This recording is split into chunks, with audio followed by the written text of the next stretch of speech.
Salut à tous. Aujourd'hui, j'ai décidé de briser le silence sur un sujet qui, depuis une décennie, a quitté les cercles restreints pour devenir un débat universel. Un affrontement entre la science institutionnelle et des chercheurs indépendants qui, aujourd'hui, remettent en question ce que nous considérions comme des axiomes inébranlables. D'un côté, nous avons des chercheurs qui accusent les sciences physiques et mathématiques modernes de dissimulation de la vérité. Ils soutiennent que la Terre est une vaste étendue, dont l'homme n'a pas encore découvert les véritables frontières, en s'appuyant sur des expériences de terrain et des références historiques et religieuses. De l'autre, le consensus scientifique mondial, soutenu par les agences spatiales comme la NASA, qui maintient l'héritage des modèles héliocentriques issus des penseurs grecs et de la physique théorique. Entre ceux qui croient en ce qu'ils voient de leurs propres yeux et ceux qui font confiance aux modèles mathématiques complexes, le fossé se creuse. Je lance aujourd'hui une nouvelle série, loin de l'actualité immédiate. Une série dédiée exclusivement à l'exploration de la connaissance. Je tiens à préciser que les thèses présentées ne reflètent pas nécessairement mes convictions personnelles. Mon but est de vous exposer les arguments des deux camps avec la plus grande rigueur. Forme de la Terre, loi de la physique, perspective visuelle. Nous allons tout décortiquer. Et c'est à vous, chers spectateurs, qu'il reviendra de juger. À vous de peser le poids de l'argument et de l'antithèse. Bienvenue sur Fait Créative. Avant de commencer, je vous invite à vous abonner à la chaîne et à activer la cloche de notification pour ne rien manquer de mes prochaines vidéos. Je vous remercie également de me soutenir avec un like et un commentaire pour nous aider à mettre en avant mes reportages. Sans votre aide précieuse, l'avancement ne sera pas possible. Pour décortiquer ce dossier complexe, notre enquête s'articulera autour de 4 piliers fondamentaux qui défient nos certitudes. Nous débuterons par l'analyse de la courbure terrestre, en confrontant les calculs géométriques officiels aux observations de terrain qui semblent parfois les contredire. Nous poursuivrons avec l'énigme de la ligne d'horizon, ce point de fuite qui reste désespérément à hauteur d'œil, peu importe l'altitude, avant de nous pencher sur la physique des fluides et la propriété naturelle de l'eau à chercher systématiquement son niveau horizontal. Enfin, nous aborderons la question la plus controversée, celle de la conquête spatiale. Entre prouesses technologiques et accusations de mise en scène, nous analyserons les preuves du voyage spatial face aux arguments de ceux qui n'y voient qu'une illusion moderne. 4 axes, 2 visions du monde et un seul objectif. Confrontez les faits pour que vous puissiez forger votre propre vérité. Ceci sera. Si vous êtes arrivé jusqu'ici, et avant de continuer, je vous invite à vous abonner à la chaîne pour rester informé de mes prochaines analyses. Pour approfondir cette analyse, je m'appuierai sur les témoignages de chercheurs afin d'étayer les différents points de vue. Par souci de transparence, je tiens également à préciser que certaines analyses sont tirées de chaînes YouTube de référence, telles que la célèbre chaîne ODD Reality. Disons que d'être sceptique pendant que vous regardez un tas de preuves qui sont totalement contre la version dominante. Et pendant que vous êtes sceptique en regardant ces preuves, vous commencez à compiler de plus en plus de preuves jusqu'à ce que, comme moi, vous découvriez la vérité. Je ne croyais pas que la Terre soit plate et immobile, mais je sais que c'est le cas. Il y avait beaucoup de choses que je pensais savoir, mais qui se sont soudainement révélées complètement différentes. Ils ne doivent pas l'étouffer, ils doivent nous en parler. Notre silence est considéré comme un consentement.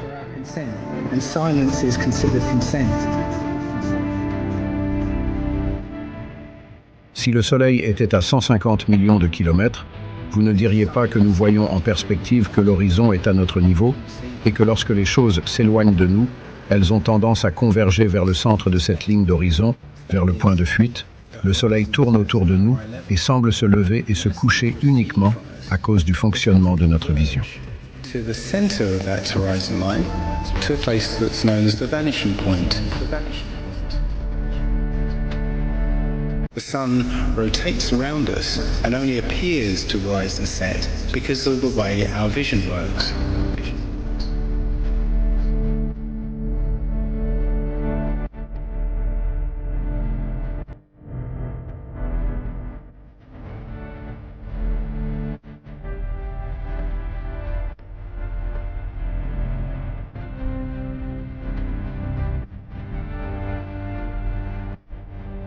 Now, try and watch the following video without the preconception that the sun rises and sets, but rather moves further away. Les images de ton monde avec des courbes et la boule sont des CGI. Tu as vu ces images. Toute ta vie, ce sont des peintures. Ce sont des images générées par ordinateur. Et peu importe ce qu'il te montre avec une courbe. C'est un faux. C'est une fraude. They're computer-generated images or a little of both. Anything with a curve and the Earth is a fake. Tu n'as jamais vu avec tes yeux la Terre comme une boule depuis l'espace? Cela ne s'est jamais produit.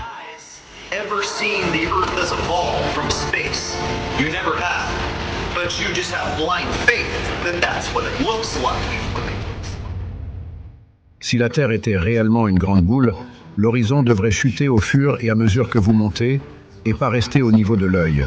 Et elle plongerait à chaque extrémité de votre périphérie et ne resterait pas plat tout autour de l'horizon, montant avec le niveau de la caméra et restant parfaitement plat à 360 degrés autour.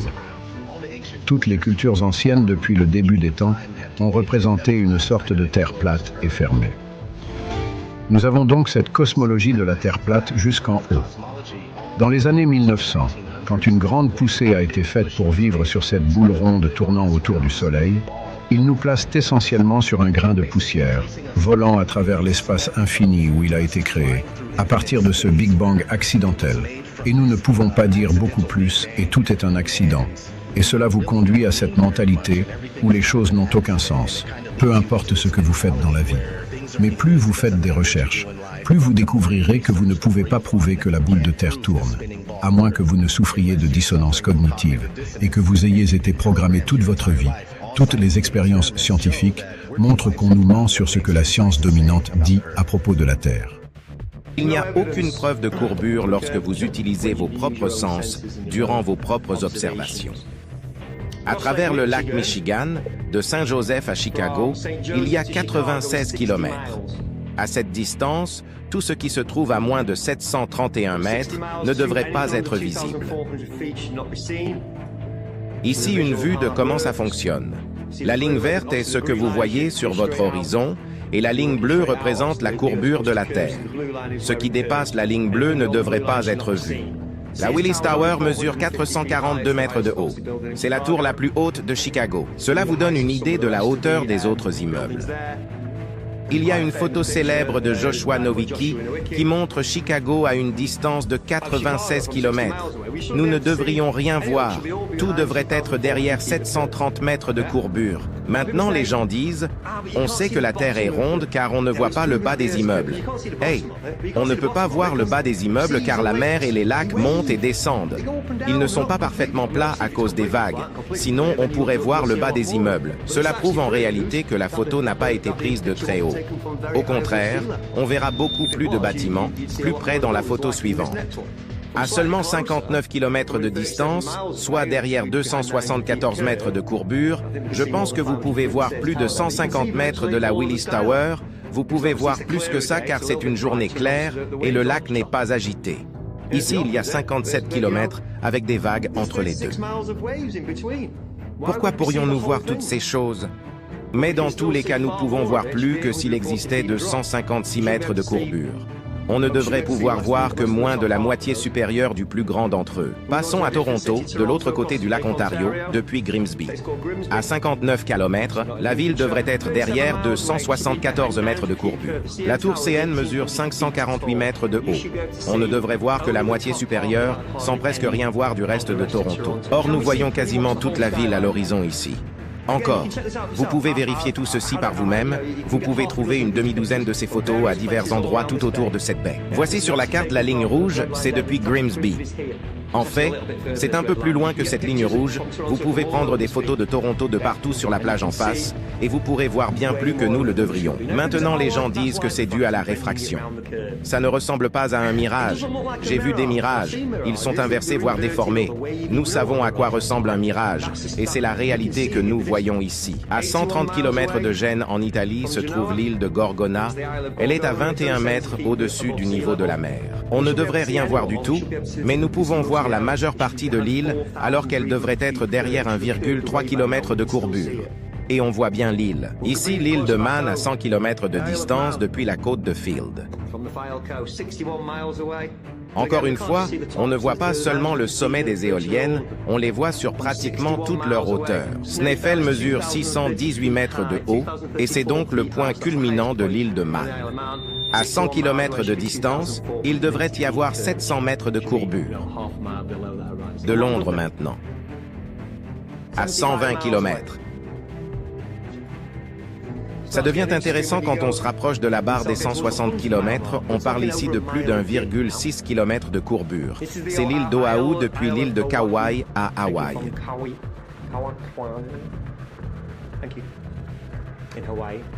C'est à 144 km.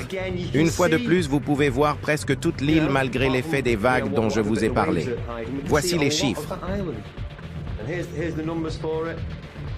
L'île devrait être derrière 1,6 km de dénivelé. Son altitude est de 1,2 km. Nous ne devrions même pas pouvoir voir le sommet, et vous voyez quasiment tout. Ici, la Sierra Nevada depuis le mont Diablo, en Californie, près de San Francisco, à 257 km. Nous sommes en altitude, mais nous pouvons voir à nouveau une grande partie du bas des montagnes. On peut voir les sommets enneigés et le reste des montagnes également. 257 km. Il devrait y avoir 5,1 km de courbure. Oui, vous pourrez voir le sommet, mais pas de toutes les montagnes. Et voici la vue la plus éloignée que j'ai trouvée. C'est mon record, mais je suis sûr que je trouverai encore plus loin. C'est l'île de la Réunion vue depuis l'île Maurice. C'est à 240 km. C'est très très loin. Une fois de plus, nous pouvons voir le sommet, mais aussi la majeure partie du reste de l'île. C'est clairement une très bonne journée d'observation, claire et calme. Le plus haut sommet de l'île de la Réunion culmine à 3072 mètres. À 240 km de distance, il devrait y avoir 4,5 km de courbure. Et encore une fois, ce n'est pas seulement le sommet que nous pouvons voir quasiment toute l'île. C'est ce que je dis à propos de la courbure, elle n'est pas là. Si vous observez un bateau en mer avec un télescope, il reviendra à la vue. C'est la perspective et les limites de notre vision qui le fait disparaître, et pas la courbure. Mais il y a aussi les conditions météo comme la chaleur et la brume qui peuvent altérer la visibilité. Malgré cela, il y a des photos. Je vous ai montré une douzaine de photos à partir de 48, 96 et 144 km. Et maintenant 241 km, alors que tout aurait dû disparaître derrière la courbure du globe. D'immenses endroits plats sur Terre, comme les salines de Bonneville où tout le monde va courir, mais il y en a des encore plus grandes en Amérique du Sud avec le Salar de Uyuni en Bolivie. Ils ont parcouru 6437 km². Ils ont parcouru des centaines de milliers de kilomètres carrés, de grands endroits plats sur Terre, célèbres pour être plus plats qu'une crêpe. Les preuves sont partout autour de nous. Regardez les fusées de la NASA exploser plusieurs fois.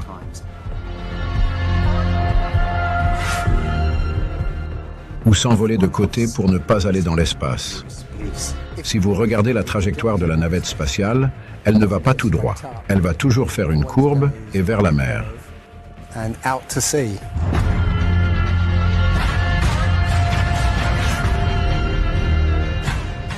Le fait est qu'ils vont à l'horizontale.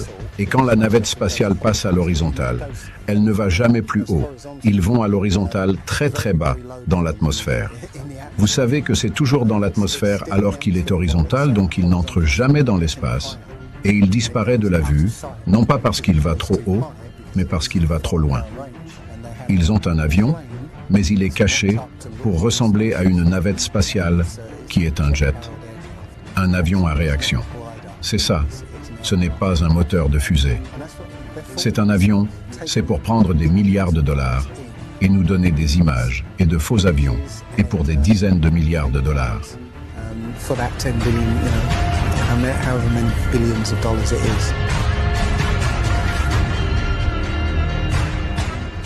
Ce qui monte doit descendre, et littéralement nous n'avons jamais rien vu. Nous ne sommes jamais sortis et ne descendons pas.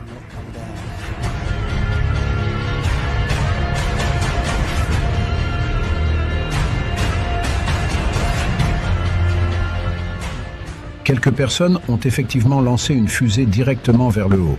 Ils ont attaché une caméra et l'ont envoyée, regardons-en un, aller dans l'espace.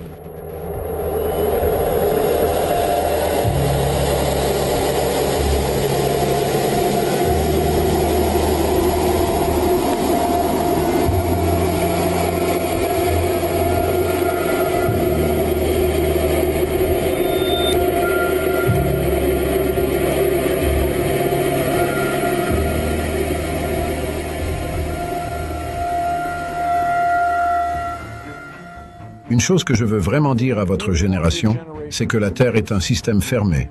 Nous ne pouvons pas quitter la Terre. Il n'y a aucun endroit où aller. There's no place to go.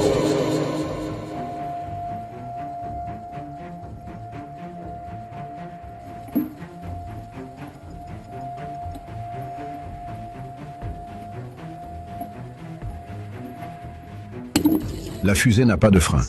Elle s'est littéralement arrêtée. Tout ce moment cinétique et de rotation de la fusée et l'élan linéaire du vol vers le haut s'est juste arrêté. C'est arrivé. Elle a heurté quelque chose. C'est comme si elle heurtait une surface solide. La caméra a probablement été détruite, donc nous n'aurions pas les images, évidemment. Ce n'est pas le cas.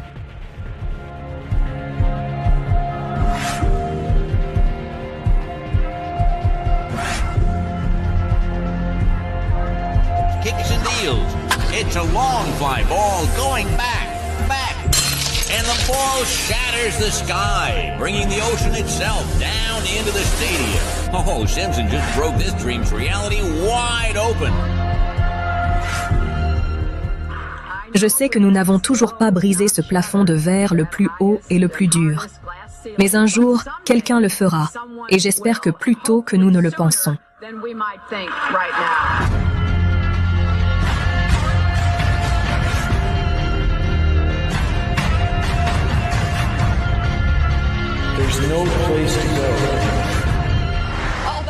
Même si nous n'avons pas pu passer le plafond de verre le plus dur cette fois, il y contient environ 18 millions de morceaux.